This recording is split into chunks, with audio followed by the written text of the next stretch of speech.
But all of a sudden, I went, where did these arms come from? Sure. Where did my legs Tightness, come from? tone. Where did my flat tummy come from? And that is from strength training. Right. That's pretty powerful. Yeah.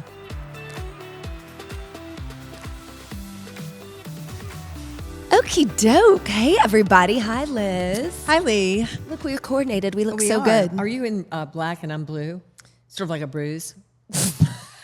It's like is that a metaphor for us? Like, yeah. It's like, Here we are to talk are. about strength training and Yes. later in life. But this is a great little segue. I wanted to make one correction that I said last episode of your What? dear, dear idol. She is 87, Miss Jane Fonda. And I like quickly was like, she's 88. And that's probably because the Pope died at 88. And we just talked about him. Who knows? A lot of strong Jane people. is 87. We're going to keep her age until she turns 88 Exactly. this December. So anyway, hopefully give me a call, Jane, please. please, she wants to train I'll you. pay you to. She doesn't need the money though, so I'll do whatever. Yeah. But that segues us right into today's topic, which is how to gain strength later in life. Like it's never too late to gain a strong body. So like talking about over 40, over 50 and older, what it's like to exercise, what's important to remember about Okay. Well, safety, etc. So that's our topic generally today. okay. And I'm since ready. you are I'm excited. 71, I'm Am not I going to really? miss that up. Jesus, when did I get Yeah. old? You kind of are, Yeah. Well, the one to talk about this. Well, what are the biggest myths Yes. that you hear Okay. about strength training after, for example, 40? After 40, and why okay. are they wrong? okay. First of all, if you do nothing at all after 40, your health will go south. In whatever genetic atmosphere, you were born with your genetics, and there's a lot you can do with your diet, but your body requires, and I don't mean this lightly, it requires strength training. It requires resistance. It requires you picking up things that are heavier than you want to pick up and doing things that stresses the muscles in your body in order for your body to maintain its not only muscular health, but also the health of your organs, your endocrine system. All the systems in your body really work from the strength of your muscles. Skeletal muscles. And there is a lot of false information that has been fed to us forever. But why do you think, like, what are we used to hearing about strength training, for example, over time, and why has it become kind of what's the word I'm trying to use? Like a negative. Well, when you've always known, and everyone is learning more so now, how imperative it is to it's so actually do. imperative. And my generation of women, and not men have always known to strength train because they want to look good, and they're men, and they're different from us in every way. Which the new research, we're just beginning to research women and strength training. It's a new thing. A lot of the women that are older have been told by legitimately your doctors who have said, we don't want you to overstress here. You've got a little bit of joint here. Do some light exercise, go for walks. These are all good things, but even through injuries and even through sometimes chronic diseases, we need to work our bodies, challenge our bodies to the resistance of causing the muscles to react so that they strengthen no matter what. And what we have, sadly, my generation was told the opposite. For instance, here's one. The older you get, you don't need as much protein. That's literally what my generation, and maybe everybody has been told, but the actuality is you need more protein, and especially when you begin to work out, and I'll break down what that can look like in a little bit, but you want the protein to really rock your muscles, to really make sure you're getting the nutrition in your body that keeps your body working properly. Right. And I mean, I just see it very generationally coming out of specifically the 50s when everyone looked so prim and proper, and what has been ideal as far as body type has really changed over the years, from things like tiny waist and tiny limbs to like the Twiggy effect, to then you get into kind of the Cindy Crawford era. And I just think it's fascinating to to review kind of our sense of beauty that's been pushed on us through, our cultures and our media. And what I love about what's happening now is, sure, there is always going to be a focus on body and shape, but it's less about being one specific way and more about being strong. That strong is now sexy, is more important, has kind of taken over. Well, I think your point is well taken, but it hasn't caught on yet. Women are still trying to be as skinny as they can be. I just have to look around this room. Sure. I have to look around the city I'm in. And yes, America, we do have an obesity problem. Right. But women with means, or women, and I'm talking to women specifically. Yeah. I know that there's men that have issues with these things as well. But women always, at least still, hang on to, but if I could get in that size 4 or that size 2 or whatever that size in her mind is some kind of special place. And I've been guilty of this too. The other day I weighed, I went to the doctor, and I don't have the scale at home for many reasons, but mostly because it's not important to me. I'm not obese. I'd have no need for it. But I weighed more than I thought I should. And it kind of threw me. And I had that moment of, wow, when did you gain that much weight? Well, I've gained muscle, and muscle weighs more than fat. And so women get hooked up like, I just want to be that 125 like I was when I was 35 years old or when I was 18 years old. But the strength training for those people, and I'll speak directly to you, the strength training for women that really just want to be skinny, you're going to have muscle, but it's also going to eat up the fat in your body. So muscle is heavier than fat muscle, than fat tissue, fat adipose tissue, but it's also going to cause you to be heavier. So you want to on the scale is numbers wise. On the scale. So if you're not obese, I'd say put your scale away. Just drop it. I don't know what your doctors are telling you, but I've never in my whole life owned a scale, and I never in my whole life have had a real weight problem. So what I've done along the lines of my life is, I remember when I did turn 40, I did notice things starting to go south. Sure. And that's everything from hormones to your lifestyle. You cannot eat and drink the things that you used to be able to do. Again, the changing your body with the hormones. But I didn't know the part about the strength training until I got about mid-40s. And I thought, wow, okay, that's a whole different ballgame. And then when I didn't really start Hilliard Studio Method, I created when I was 51. And that's when the rubber really hit the road, where I noticed my body really became sleek. Like if I was maybe the same size that I was, my sizes don't really change. But all of a sudden I went, where did these arms come from? Sure. Where did my legs Tightness, come from? tone. Where did my flat tummy come from? And that is from strength training. Right. That's pretty powerful. Yeah. And the whole thing about men, you and I were listening to a podcast. Somebody had said, men always say flat abs start in the kitchen, but not for women. Right. Women need to do the workout. They need to do the strength training on their abs. Right. That's interesting. The point kind of about numbers and sizing. In my head, I thought, I wish there was a whole nother system. And, this is more of a problem. But I'm like, what if there were colors? Like, I wear a purple or a green, and not like a extra small or an extra large or a 24680. I mean, it's just such a weird system. Yes. And we've seen that vanity sizing change over time. So it's like, how are we supposed to keep it straight in our head? You're trying to be healthy or stay a size, but then the sizes change without you. And it's just like, that's so frustrating. So I do think without numbers, without shame and guilt wrapped around that is going to help keep you in a positive place. Because it is important to have those check-ins, right? If I've ever used a scale, we know it fluctuates day to day to day. So instead of going, 2 pounds today, it doesn't really work like that. That's gonna be what I can drink a lot of water in a day and gain 5 pounds. I'm sure I can. I don't weigh, but I can tell by the way clothes feel, and that is the way I decide when I'm going to do any kind of a change up on my diet. But the thing about over 40 is that is when this is when, if you're going to be healthy, if you choose health, you're going to start to eat differently. You're going to start to create a routine of liking foods maybe you didn't used to like. I never used to like fish. I didn't like salmon particularly. I learned the health benefits of salmon, and now I have it at every opportunity I can, and I love it.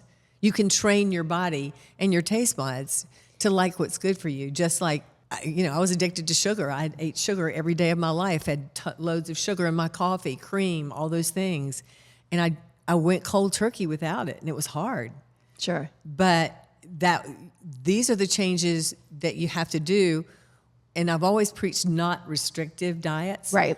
And so if you're going to drop the sugar and cream in your diet, in your coffee, then make sure you add something very pleasant to also, Right. eating fresh fruits, I love watermelons, things like that. Yeah, and I do think that's becoming more of what we're hearing these days that you're speaking to is fueling your body, that really you're not going to shape your body and gain the muscle and burn the fat unless you do fuel your body. So the starvation restrictive things will always come back to get you.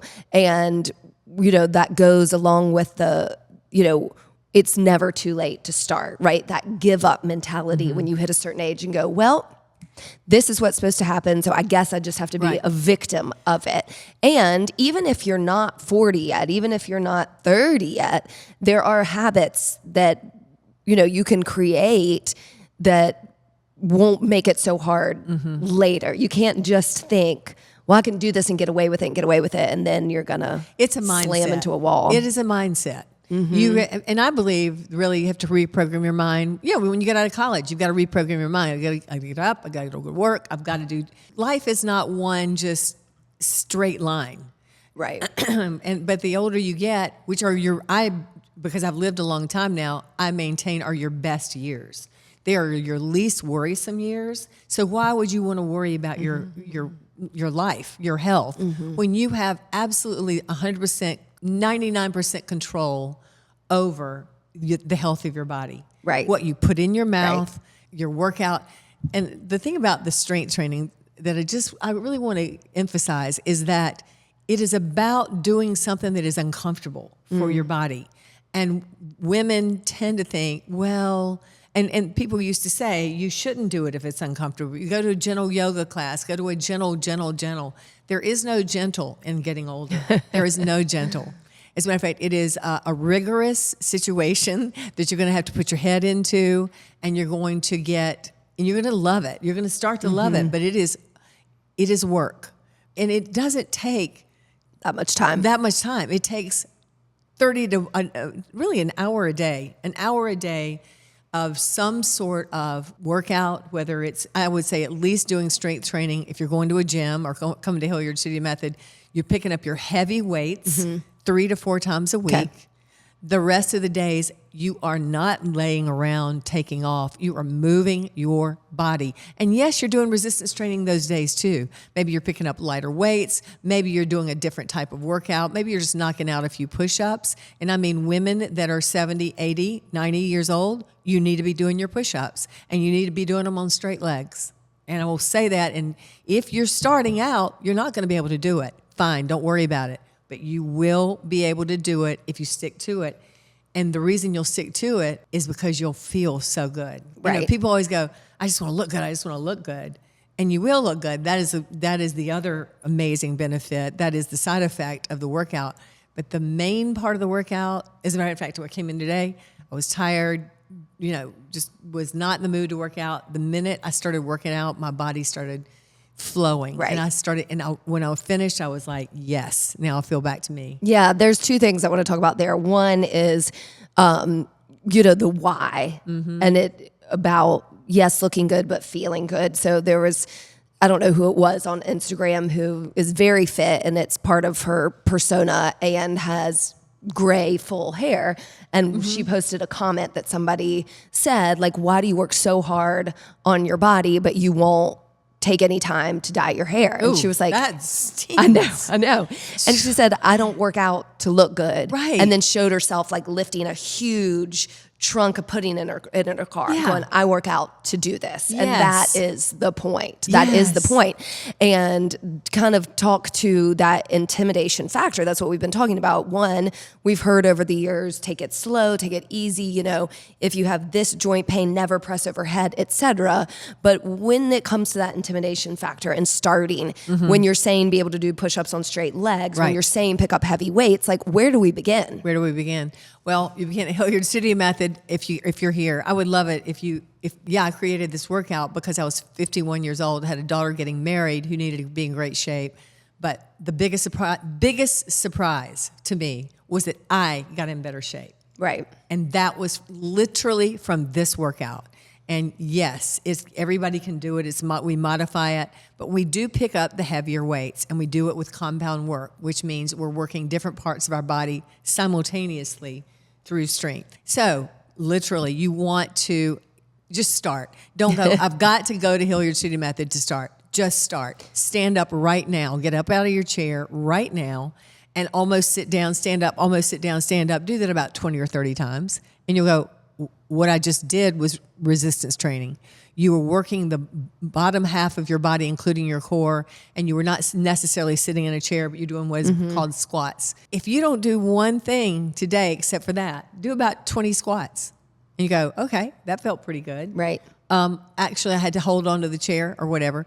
If you don't have weights, pick up your grandchildren, but pull your abs in. I mean, okay, how do you get started? You just go. You have to just start moving. And when you were talking about the lady with the gray hair, one of the reasons I do it, besides the fact that I do think vanity helps me. I love, the way I feel and look, but I also want to be around so I can pick up my grandkids. Right. I can make sure that nobody's got to, put my groceries away from me when I'm 95 years old. Because trust me, I'm still going to be doing all the things I do right now. And that's a little bit more of a social impact point that we're taking care of these sandwich generations of the young and the old.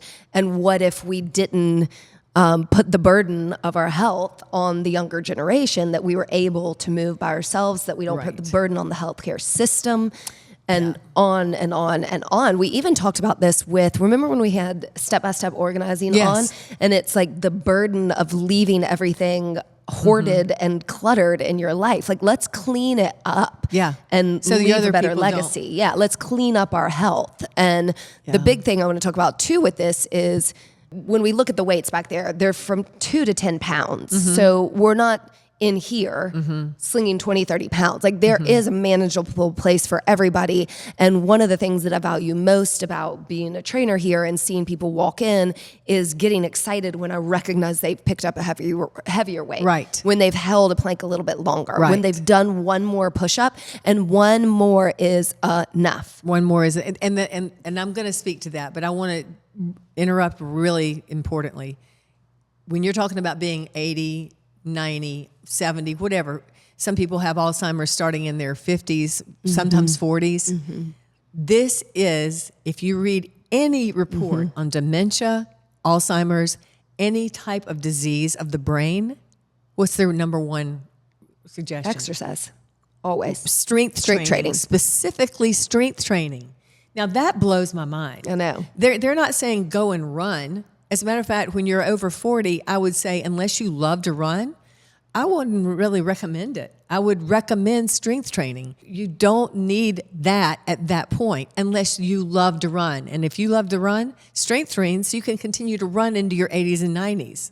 Okay, so that's your type of exercise you're picking up when you're 40 is not, if you're walking on a treadmill for 30 minutes or whatever that people do in the gyms, I maintain you're wasting your time. It's better than sitting for sure. But what it's not doing for you is longevity. And longevity is made from resistance training, strength training, causing the body to move the way it was designed to move. Our bodies were not designed to sit at desks. Right. Our bodies were not designed to sit in chairs. We weren't designed to do that. Hunter-gatherers. I mean, we are designed to sit on the ground, to walk, to run, sprint. I mean, at any age, that's not. And so if you're older, and even if you're not older, if you're like, I I've got like joint pains. My ankles don't feel like they used to. My knees, my hips. Pay attention to that. Get out there and move anyway. I mean, I am proof. I've got an issue with one of my hips. I haven't had any replacements. I don't plan to. I'm not against that, by the way. Do that if that's what you need to do. But I have torn labrum in my right hip, and I've pushed through it through strength training in Hilliard Studio Method style, through that sort of thing. But I'm going further. You were saying something else. No, I think that's really important to know that we are humans and we're saying push hard in a safe way, I think is what we're also saying. So I want to go to kind of the core strength aspect of this, because we can throw around strength training and Pilates and all these terms, and what is very popular right now, reformer Pilates. Yeah. Okay. It's just like everywhere you turn. How many Pilates studios are there? What does that actually mean? What is the reformer? What is the megaformer? These are all machines. And if you're doing this, you have to make sure that your instructor is taking care of you. Right. You're also probably not picking up a whole lot of weight, and it is great for you. You're getting great core work. And any strength training has to have the core element, or you're going to do it improperly. So my biggest ask is that whatever you're doing safely, whether or not that's a personal training session or coming into a class. And I'm just going to say how safe and low impact this workout is doing. And so the magic that you've combined is that popular Pilates of the core, but we've added the strength training that you're not going to get other places. And I've said that before. I brought the Hilliard Studio Method came directly off of the reformer. Directly. I had I had all these different Pilates equipment pieces.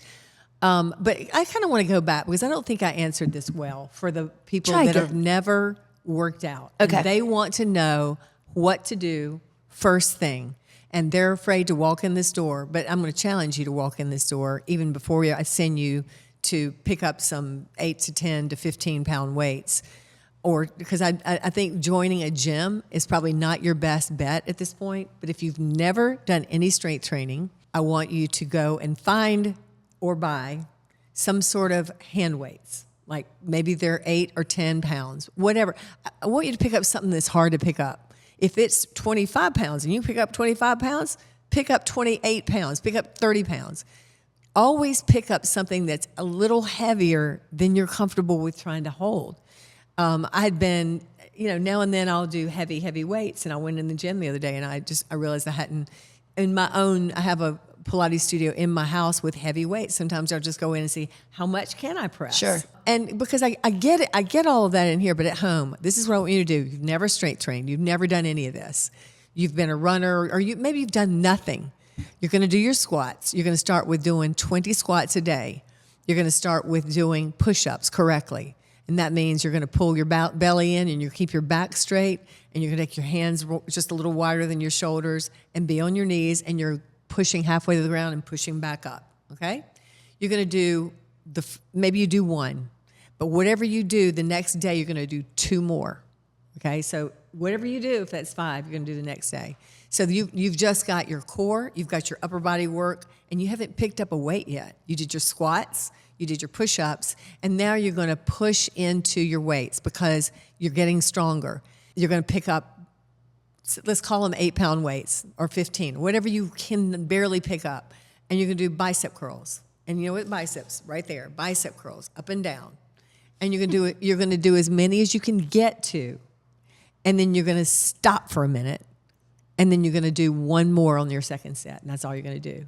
Okay. And then you're going to do overhead presses. And that's your upper body stuff as well. And you're going to keep your abs in. What are my abs? Anything from my shoulders down to my hips. Pull your belly button in. Keep your back straight. And you're going to see, before you do your overhead presses with your weighted hand weights, you're going to make the motion and see how your shoulders feel. And you're going to always think about how much distance can I get from my ears to my shoulder. And you're going to press overhead. And then you're going to lean forward, keeping your abs in, and you're going to press the back of your arms, your triceps. And that's just your around the world. You just did biceps, overheads. We'll get to the rest of them. You're like, there's a lot more, are we going to do right? the whole workout? Nope.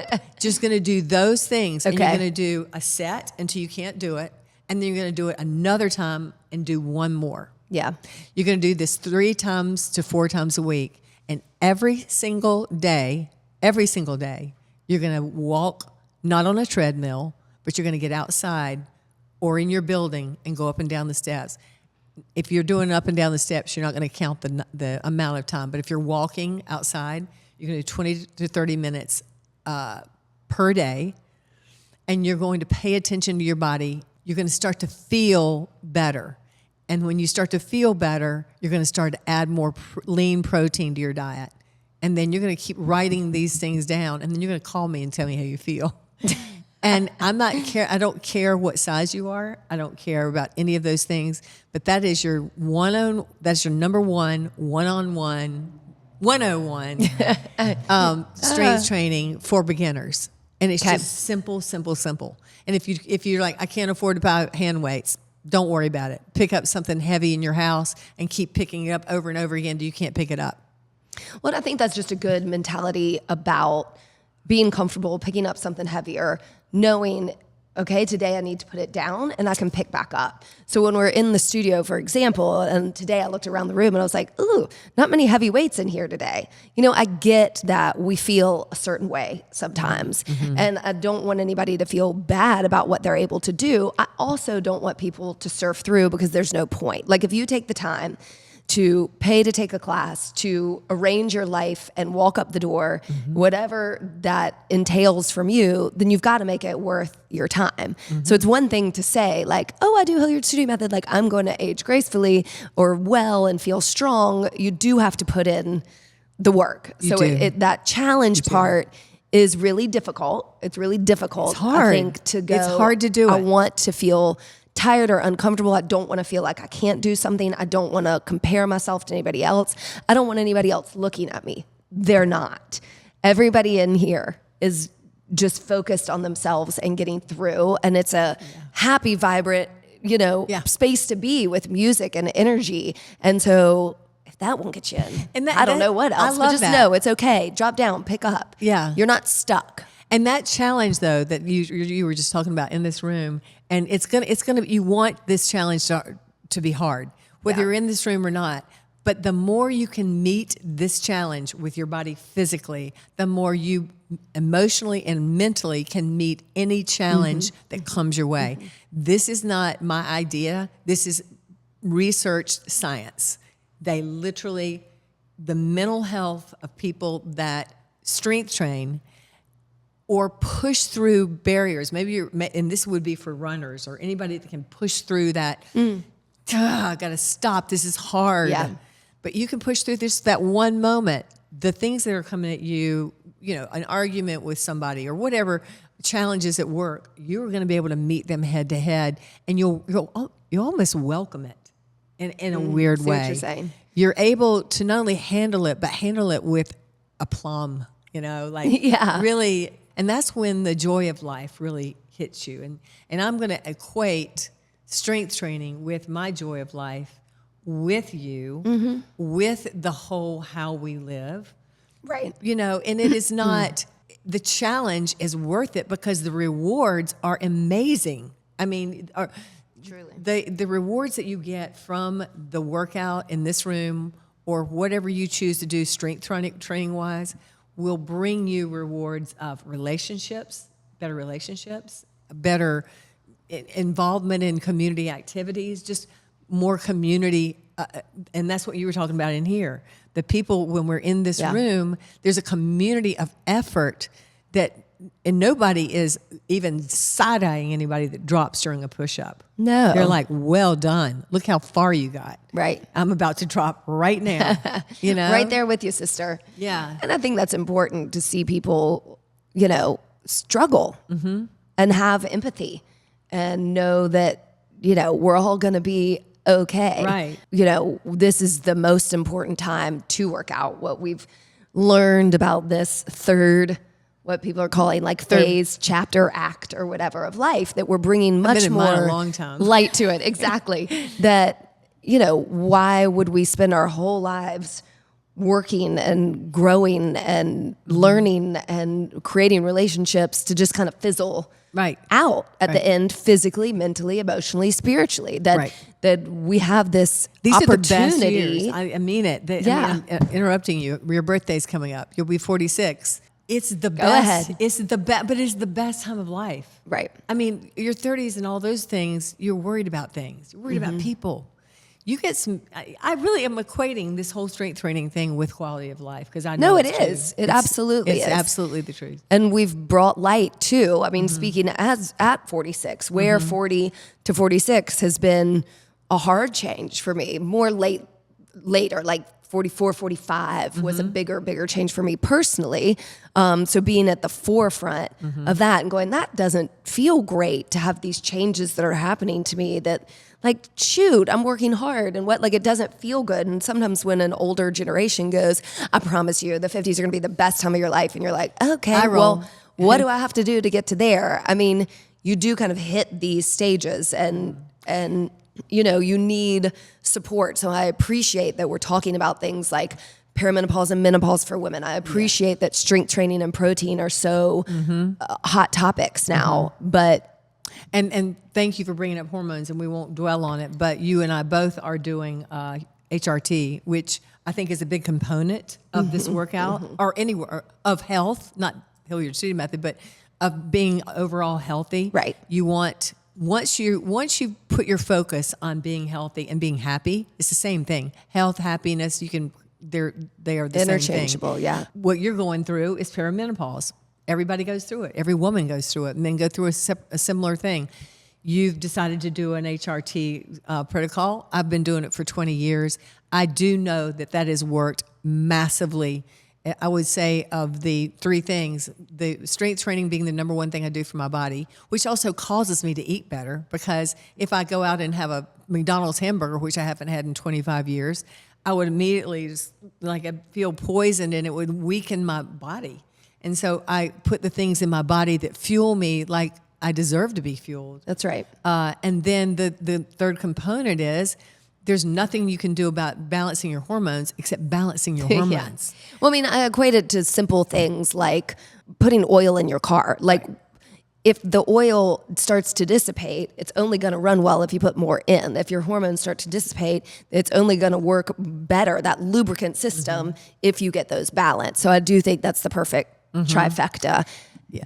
And your strength training on top of using HRT, just your strength training, no matter whether you're doing HRT or not, does cause the natural hormones in your body, like testosterone, like estrogen, all these things to, bring us to your top shelf, place. Right. And I'm well past menopause now, and could not feel any better physically. It's actually. amazing. Could It's not. amazing. I think there it is. Yeah. If you're worried about starting at some point in your life, just start. Yeah. I think that's really what we're trying to say is give yourself the gift of working out. It's not too late. We're here to support you. Find someone else, a friend, to support you. You're a fabulous role model. I'm going through it. You've got this. Well, I want, before we get off though, what's I your want final them. Final I want wish. I literally mean this, and I don't check the YouTubes or any of the stuff that Kristen does, The our producer, YouTubes. the YouTube thing. But if you need to get a message to me, I would answer it, especially about this strength training, especially Good. about where you are in your workout, because I know how important it is to your health and happiness that you do this. And I want you to have benefited from this moment we've had together, and you will. I promise you that. And if you do maybe just a couple of those things I said before, the push-ups, the squats, and get out and walk 20 to 30 minutes a day, that will build to the next thing. You'll go, wow, I feel so good. What next can I do? Yeah. And there's where we could help you. I love that. So. Well, and I'm just grateful. I mean, we met later in life and don't have 75 years together. No. And so thank you for taking care of yourself. And Yeah, I'm going to try you're my welcome. best so that we can enjoy each other. Yeah, no kidding. Yeah. Now we do it for the ones we love too. That's do exactly it for your right. loves, your grandchildren, and honestly, if you're 30, do it for yourself and see what happens in your life. See the things that come to you. So we have got this core, it's called a core connection video that we're going to put in our show notes. And if you'll go to that, we'll link it and you can go and see exactly what I'm talking about when I say core connection to do push-ups or literally to do anything, whether you're doing bicep curls, overhead presses. So that's going to give you your first go-to when you want to start your strength training. Don't you think that'll be good for them? Perfection. Yeah. I love that. Yeah. So, I hope you'll do it. And again, I hope you'll get in touch with either one of us. Because we can both answer your questions, but I've been here, done this from, I'm old now, 71 years old, and strength training will be in my life until there is no life. So hope you join me with it. Anywho, I think we're good, right? Good to go. Have we given them good enough reason to strength train and I hope possibly so. do Hilliard Studio? I hope so. Yes. We'll see you in the studio. Have a good day. Thanks. Love you. Love you. Bye. Thanks for listening to us today, wherever you get your podcasts. And remember, you can now find our podcast on YouTube. Yeah. If you liked it, please share, rate, and review. We love 5 stars. And we hope you'll work out with us online or in studio at HilliardStudioMethod.com.